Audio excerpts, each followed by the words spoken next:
Question number 1 में देखो, आज हम किसकी बात करेंगे। आज हम गुप्त काल की बात करेंगे। किसकी बात करेंगे? गुप्त काल की। यह क्वेश्चन आपका किसमें, एसएससी स्टेनोग्राफर ग्रुप सी और ग्रुप डी किस में आया था? 2012 में आया था। क्वेश्चन क्या कहता है, मेहरौली में जंग रहित लौह स्तंभ किसने स्थापित किया था? किसने स्थापित किया था? गुप्त काल में स्थापित किया गया था। देखो नेक्स्ट देखो, अब नेक्स्ट में क्या है कि इस क्वेश्चन की क्या है, डिटेल है। गुप्त काल वाले क्वेश्चन की डिटेल है। नेक्स्ट में क्या कहता है गुप्त काल में कि मेहरौली का लौह स्तंभ गुप्त शासक चंद्रगुप्त द्वितीय ने, किसने? चंद्रगुप्त द्वितीय ने बनवाया था। दक्षिण दिल्ली में मेहरौली स्थित लौह स्तंभ में चंद्र नामक शासक की विजय का उल्लेख है। किसकी? चंद्र नामक शासक की विजय का उल्लेख है। यह स्तंभ गुप्तकालीन धातु विज्ञान के समुपन्न होने का ज्वलंत प्रमाण है, क्योंकि ये लौह स्तंभ है, इसमें अभी तक जंग नहीं लगा है। उसके बाद देखो नेक्स्ट क्वेश्चन क्या कहता है। सेकंड नंबर क्वेश्चन है। सेकंड नंबर क्वेश्चन क्या कहता है आपका? सेकंड नंबर क्वेश्चन है जो किस में आया था? एसएससी मैट्रिक स्तरीय, यानी किस में आया था? एमटीएस में आया था। किस में? 2006 में आया था ये क्वेश्चन। क्या क्वेश्चन क्या कहता है आपका? सेकंड क्वेश्चन कहता है कि गुप्त राजा जिसने विक्रमादित्य की पदवी ग्रहण की, किस राजा ने विक्रमादित्य की पदवी ग्रहण की थी? किसने? चंद्रगुप्त द्वितीय ने। किसने? चंद्रगुप्त द्वितीय ने। तो चंद्रगुप्त द्वितीय ने विक्रम एवं विक्रमादित्य कहा जाता था। इसकी माता का नाम दंत देवी। इसका काल गुप्त काल का स्वर्ण युग, किसका? गुप्त काल का स्वर्ण युग माना जाता है। पेपर में पूछेगा कि गुप्त काल का स्वर्ण युग किसके टाइम में था? चंद्रगुप्त। और चंद्रगुप्त को कौन सी उपाधि मिली थी? विक्रमादित्य की। उसके बाद नेक्स्ट देखो थर्ड क्वेश्चन देखो। थर्ड क्वेश्चन आपका क्या कहता है? ठीक है, फोर्थ क्वेश्चन है। फोर्थ क्वेश्चन क्या कहता है आपका कि गुप्त काल के चांदी के सिक्कों को कहते थे, गुप्त काल के चांदी के सिक्कों को क्या कहते थे? रुपया। क्या कहते थे? रुपया कहते थे। ये किस में आता? आपका सीजीएल 2006 में आया था। तो गुप्त काल के चांदी के सिक्कों को क्या कहते थे? रुपया। तो गुप्त काल के सोने के सिक्कों को दीनार एवं चांदी के सिक्कों को रुपया कहा जाता था। सोने के सिक्कों को क्या कहा जाता था? दीनार। क्या? दीनार। उसके बाद चांदी के सिक्कों को कहा जाता था? रुपया कहा जाता था। उसके बाद नेक्स्ट देखो, नेक्स्ट क्वेश्चन क्या कहता है? अच्छा क्वेश्चन है इसी का। क्या कहता है? पांचवा क्वेश्चन, हरिसेन निम्नलिखित राजाओं में से किसका राज्य कवि था? हरिसेन किसका राज्य कवि था? किसका था? समुद्रगुप्त का। ठीक है, तो हरिसेन किसका राज्य कवि था? किसका था? समुद्रगुप्त का।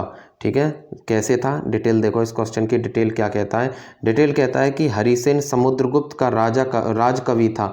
हरिसेन ने इलाहाबाद प्रसिद्ध लेख की रचना की थी। समुद्रगुप्त को भारत का नेपोलियन, किसका? भारत का नेपोलियन कहा जाता है।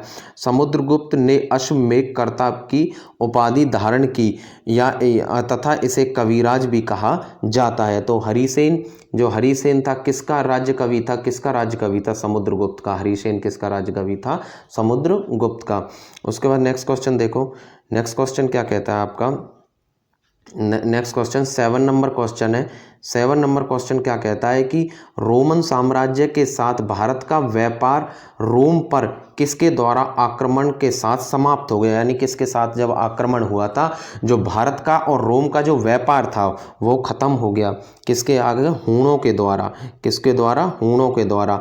तो रोमन साम्राज्य के साथ भारत का व्यापार रोम पर हूणों द्वारा आक्रमण के साथ समाप्त हो गया था। उसके बाद नेक्स्ट क्वेश्चन देखो। नेक्स्ट क्वेश्चन क्या कहता है आपका? नेक्स्ट क्वेश्चन 8 नंबर क्वेश्चन है कि निम्नलिखित में से किनके सिक्के संगीत के प्रति उनका प्रेम दर्शाते हैं? किसके सिक्के हैं जो संगीत के प्रति प्रेम दिखाते हैं? ये किस में आया था? CHSL 2011 में क्वेश्चन आया था। किसे? गुप्तों के। तो निम्नलिखित में से किसके सिक्के संगीत के प्रति उनका प्रेम दर्शाते हैं? कौन? किसके? गुप्तों के जो सिक्के थे। तो समुद्रगुप्त के कुछ सिक्कों पर उसे वीणा वादन करते हुए दिखाया गया है। अतः गुप्तों के सिक्के संगीत के प्रति उनके प्रेम को प्रदर्शित करते हैं। ठीक है, नेक्स्ट क्वेश्चन देखो। 9 नंबर क्वेश्चन क्या कहता है आपका? ठीक है, अच्छा क्वेश्चन है। 9 नंबर क्वेश्चन है कि निम्नलिखित में से किसको अपनी विजय के कारण भारत का नेपोलियन कहा जाता है। अभी आया था क्वेश्चन, किसको समुद्रगुप्त को भारत का नेपोलियन कहा जाता है। ये क्वेश्चन आपका स्टेनोग्राफर किस में आया था, 2010 में आया था। तो समुद्रगुप्त ने अपने शासन के दौरान 350 से 375 ईस्वी कई युद्धों का सामना किया, परंतु इसे किसी भी युद्ध में पराजय का सामना नहीं करना पड़ा। इसी कारण इतिहासकार विसेंट स्मिथ ने इसे भारत के नेपोलियन की संज्ञा दी। तो भारत के नेपोलियन के नाम से किसे जाना जाता है, समुद्रगुप्त को। उसके बाद देखो नेक्स्ट क्वेश्चन क्या कहता है, 10 नंबर क्वेश्चन है।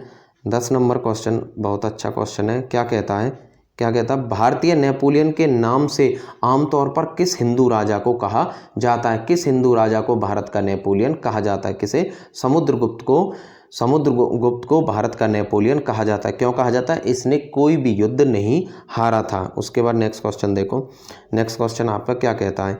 नेक्स्ट क्वेश्चन है 11 नंबर क्वेश्चन है।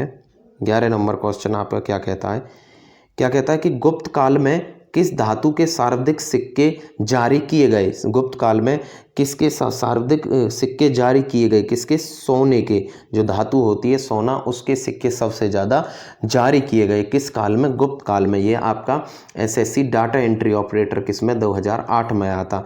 क्या कहता है कि प्राचीन भारत गुप्त राजाओं ने सबसे अधिक स्वर्ण मुद्राएं जारी की, जो उनके अभिलेखों में दीनार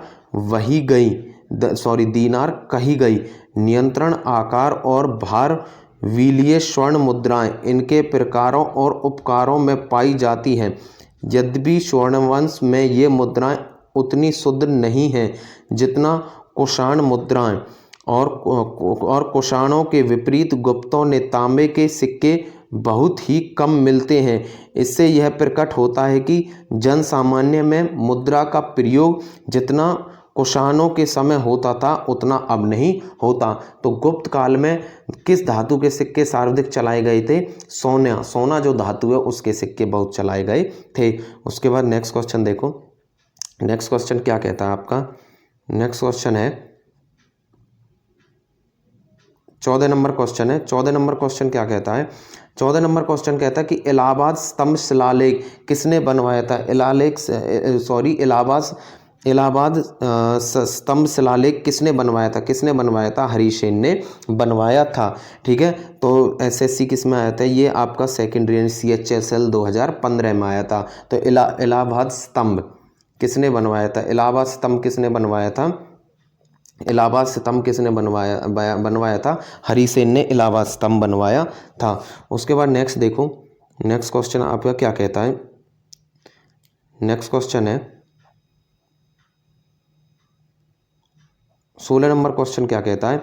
16 नंबर क्वेश्चन कहता है पंचतंत्र की कथाओं का संकलन किसने किया था। तो पंचतंत्र की कथाओं का संकलन किसने किया था, विष्णु शर्मा ने। पंचतंत्र की कथाओं का संकलन विष्णु शर्मा द्वारा किया गया था। उसके बाद नेक्स्ट क्वेश्चन 17 नंबर क्वेश्चन देखो। 17 नंबर क्वेश्चन क्या कहता है, 17 नंबर क्वेश्चन क्या कहता है, मेघदूत का लेखक कौन था। तो मेघदूत के लेखक कौन था, कालिदास। मेघदूत का लेखक कौन है, कालिदास। यह आपका किसमें, CHSL 2014 में आया था।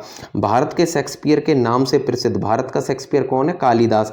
भारत के शेक्सपियर के नाम से प्रसिद्ध कालिदास गुप्तकालीन विभूति थे। इनकी प्रमुख कृतियां और अभिज्ञान शकुंतलम और ऋतु संहार और मालवाग्निमित्रम, कुमार संभव, मेघदूत और रघुवंश है। तो भारत का शेक्सपियर किसे कहा जाता है, कालिदास को भारत का शेक्सपियर कहा जाता है। उसके बाद 18वां क्वेश्चन देखो। 18वां क्वेश्चन क्या कहता है, 18 नंबर, निम्नलिखित में से वह व्यक्ति कौन है जो चिकित्सक नहीं है। इन सभी ऑप्शन में से जो व्यक्ति चिकित्सक नहीं है, चार्वाक चिकित्सक नहीं है, बाकी सुश्रुत, चरक और धन्वंतरी क्या है, हमारे चिकित्सक हैं। तो सुश्रुत, चरक तथा धन्वंतरी प्राचीन भारत के आयुर्वेद के प्रमुख ज्ञाता और चिकित्सक थे, और चार्वाक चिकित्सक नहीं थे। चार्वाक हमारे चिकित्सक नहीं, बल्कि वे एक भौतिकवादी दर्शन के लिए जाने जाते हैं। उसके बाद नेक्स्ट क्वेश्चन देखो। नेक्स्ट क्वेश्चन क्या कहता है आपका 19 नंबर क्वेश्चन। 19 नंबर क्वेश्चन क्या कहता है कि प्राचीन भारत के विख्यात चिकित्सक धन्वंतरी ने अपना परामर्श किसके दरबार में दिया था। किसके दरबार में में दिया था, किसके, चंद्रगुप्त द्वितीय के दरबार में। तो ठीक है, तो चिकित्सक धन्वंतरी ने अपना परामर्श किसके दरबार में दिया था, किसके दरबार में दिया था, चंद्रगुप्त। ये एसएससी मैट्रिक स्तरीय किस में आया था, 2006 में ये क्वेश्चन आया था। देखो कैसे दिया था उसके बारे में कुछ जान लेते हैं। क्या था कि धन्वंतरी चंद्रगुप्त द्वितीय यानी विक्रमादित्य के दरबार के आयुर्वेदाचार्य थे। ठीक है, आयुर्वेदाचार्य थे। चंद्रगुप्त द्वितीय के दरबार में रहने वाले कुछ प्रमुख विद्वानों के नाम इस प्रकार थे, कालिदास, वेताल भट्ट, वरामीर, वर्चरुचि, अमर सिंह, शंकु और घटकरपुरी। तो किसके परामर्श दिए थे, ठीक है ना, तो किसके दरबार में दिए थे, चंद्रगुप्त द्वितीय के, किसने, धन्वंतरी ने। उसके बाद नेक्स्ट क्वेश्चन देखो, उसके बाद नेक्स्ट क्वेश्चन है आपका, नेक्स्ट क्वेश्चन क्या कहता है, 20 नंबर क्वेश्चन है। 20 नंबर क्वेश्चन आपको क्या कहता है, क्या कहता है कि वरामिहिर थे। वरामिहिर क्या थे, यानी किस चीज़ के ज्ञाता था। वरामिहिर क्या थे, वरामिहिर क्या थे, वरामिहिर क्या थे, वरामिहिर एक प्राचीन खगोलविद थे। वरामिहिर एक प्राचीन खगोलविद थे। यह आपका CHSL किसने 2011 और 2014 में था, ठीक है ना। तो वराहमिहिर क्या थे, एक प्राचीन खगोलविद या एस्ट्रोनॉमर थे। वराहमिहिर गुप्त काल के एक प्रसिद्ध खगोल शास्त्री थे। उनके प्रसिद्ध ग्रंथ और तथा बृहद संहिता और पंच सिद्धांतिका, बृहद संहिता के नक्षत्र विद्या और वनस्पति शास्त्र, प्राकृतिक इतिहास और भौतिक भूगोल जैसे विषयों का वर्णन है। इन्हें बृहजातक तथा लघु जातक की रचना की थी।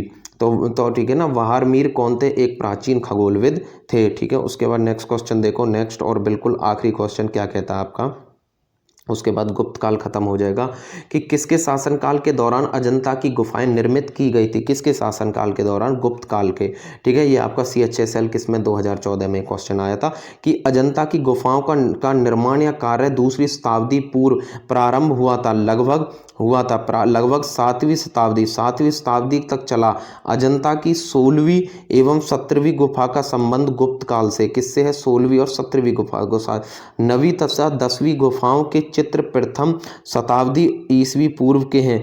पहली और दूसरी गुफाओं के चित्र 7वीं शताब्दी ईस्वी के। अजंता की गुफा चित्र बौद्ध धर्म से संबंधित रखते हैं। जय हिंद दोस्तों।